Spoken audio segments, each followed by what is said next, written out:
difficult with the left-hand, right-hand combination. In that tied match, the last match that these two teams played against each other was a bilateral game. Sri Lanka in the super over just got 2 runs. And India won the game, so they will be hoping more of the same. Now you feel like super over, you kind of need in that 12-13 range or above, just to put some pressure on the opposition, to make sure they have to find an early-ish boundary and give you an opportunity for a wicket. Is batting first a little difficult in the super over? Sri Lanka have to do it because they batted second in the main game. That's a well, he's got a wicket, first ball. Rinku Singh takes the catch. So this is a good start for India. Yes, batting first is a little more difficult because you're just not sure. You're not sure, and it's just sliced off the batter touch. Perfect field placement. It went wide, trying to take the power of the leg side away from Kusal Perera. Big boundary on the offside. Rinku Singh on as a substitute. He's a very good fielder. And Kusal Perera just last one delivery in the super over. He is gone. And Sri Lanka have only faced 1 ball. They've got 5 to go and only 1 wicket left. It is strange kind of decisions made around the batting order. Still no Pathum Nissanka. They can't afford to lose 1 more wicket. They've sent in Kamindu Mendes, unless there's something Sana Jayasuriya knows that we don't. Charit Asalanka, the captain as well. He's a good player in this kind of a situation. There's Pathum Nissanka. And here's Arshdeep, the super over.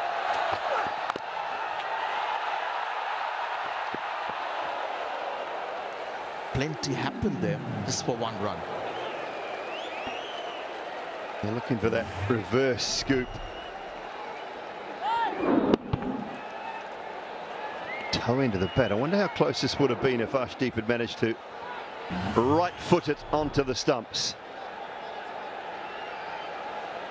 Just loving the body language of Arshdeep.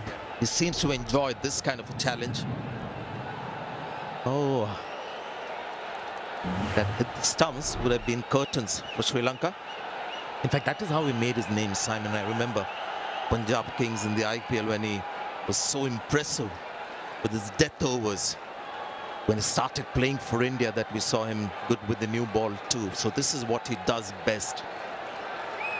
They are making the right choice. Spin would have been too much of a gamble. Shanaka on strike.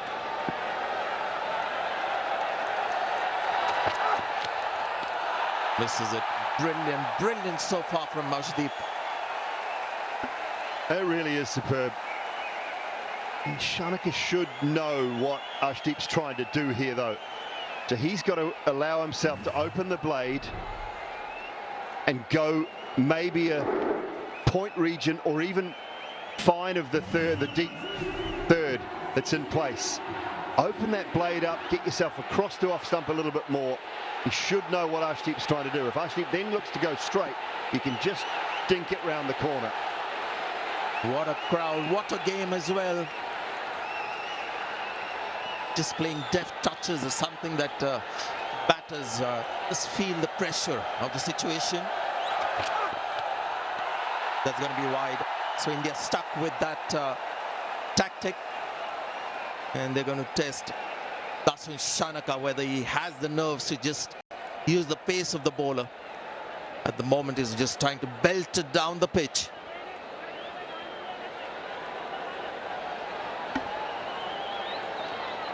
Well, India have played 5 super overs in T20 cricket.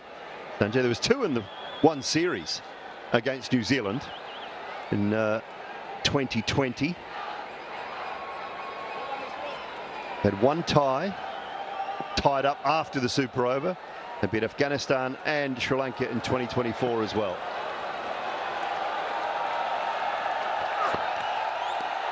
Oh, he's missed it. It was the run directed. Well done, Sanju Samson. It started with Arshdeep Singh bowling a beauty. He's been given out from the bowlers and umpire.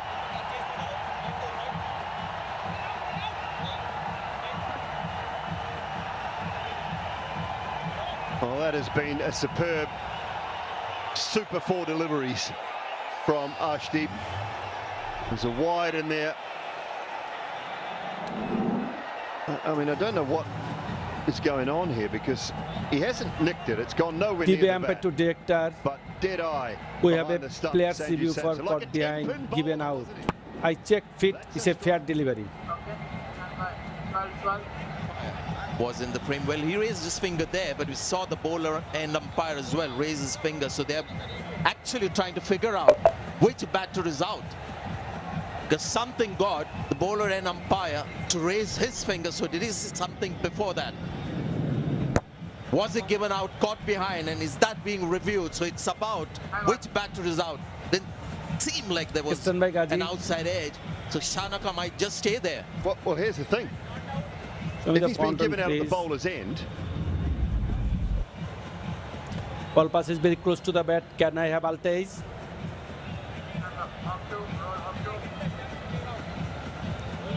Keep rolling, keep rolling.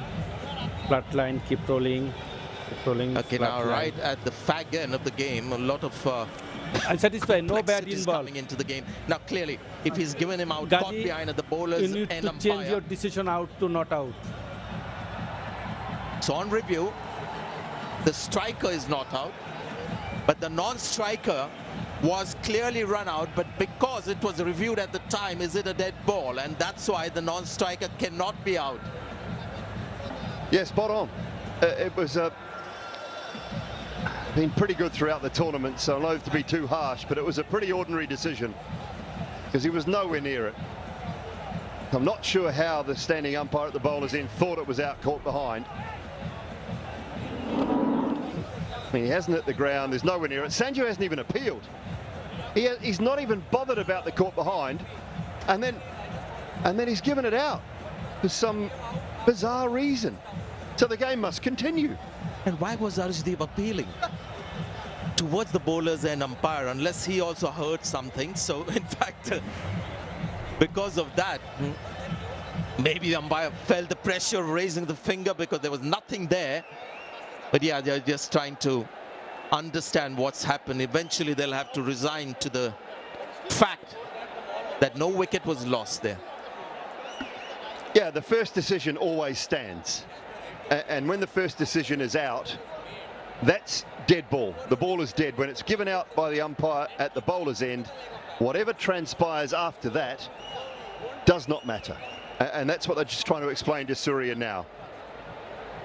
Now that is another point to be debated, whether it should be a dead ball. A lot of people have asked me over the years. The umpire hasn't given a decision. Let the game sort of carry on. Let it run its course, and after that, maybe it can be sort of the decision could be made. But sure, we'll get to hear a lot of that on social media, so we'll take all your views on this one. So this is what happened. Run out, brilliant from Samson. The bowler appealed. The umpire raises the finger here. He shouldn't have, because actually the square leg umpire had raised the finger before this one. Fifth ball of the over. Slice it straight to the fielder. And this time, Arshdeep is only clapping. Jitesh Sharma, I think, who's taken the catch, is the reserve keeper. And once again, it seems like Sri Lanka will get 2 runs in this super over. 1 ball to go. Well, you can appeal for that one, Arshdeep. That one's okay. That certainly hit the bat, but it was straight to the man, backward point. And that is a terrific super over from Arshdeep. He nailed his Yorkers. He went wide of the right-handers. And all Shanaka could do was pick up a thickish outside edge. So both wickets falling for just 2 runs. Trying to find out who they want, I think. He's just talking about maybe Sanju. Who do they want at the top of the order? from India's point of view with the bat, but with only 3 to win. The 1 over might as well go and have a crack at it. This is what the captain is saying there. He is taking the cap off. But yes, Surya Kumar Yadav has come in. Hasn't been amongst the runs, but doing the right thing as captain, leading from the front. It looks very relaxed, and India not really worrying about the left-hand, right-hand combination. Well, maybe they're superstitious as well, Sanjay, a little bit, because the tied game that Sri Lanka and India played, the last one, it was Surya Kumar Yadav who came out and opened the batting and hit the first ball for 4 when they were chasing 3.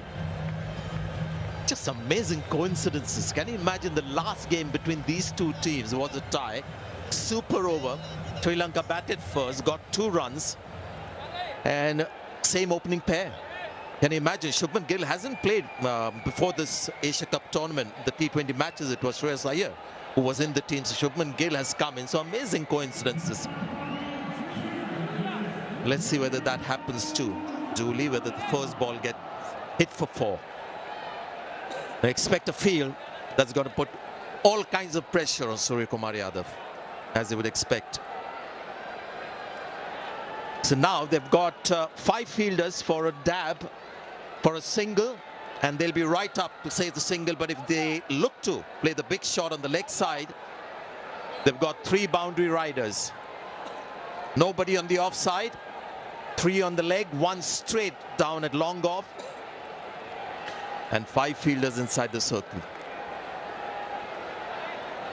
You'd suggest that the field is set to bowl wrong-ins. The Hasaranga have the wherewithal to maybe bowl a slow leg spinner to start. Class of the man. Won't go all the way, but very calmly done. And that might just equal that 3 runs. India won. Wow. Look at Surya. How easily he's done it. Match that ended in a super over. And it was a super game as well, Julie. Well, it's been a brilliant afternoon, evening. And nicely placed by Surya Kumar Yadav. And they ran hard. They wanted it over and done with on that ball. The fielding was a little bit laboured, I will say, but Gill and the captain really sprinted between the wickets to pick up that 3 first ball. They wanted it over and done with. They want to get back to the hotel before midnight. Good luck with that. Traffic pending, and get themselves prepared for Sunday's final. But Sri Lanka have played their part here tonight. They have been absolutely brilliant. Pathum Nissanka in particular, providing the fireworks with the bat. It has been a terrific game on what must be said. Well done to Matt Sandry and his team, the ground staff. They've produced wickets similar to this, but teams just haven't coped, haven't batted well enough, I don't think. The last 3-4 games here, we've seen really good surfaces and teams not batting well enough. Tonight we've seen both teams bat brilliantly on a great pitch, and let's hope for more of the same on Sunday. Absolutely. Finally on a quality pitch, you've seen quality batting. Charita Salanka, the captain,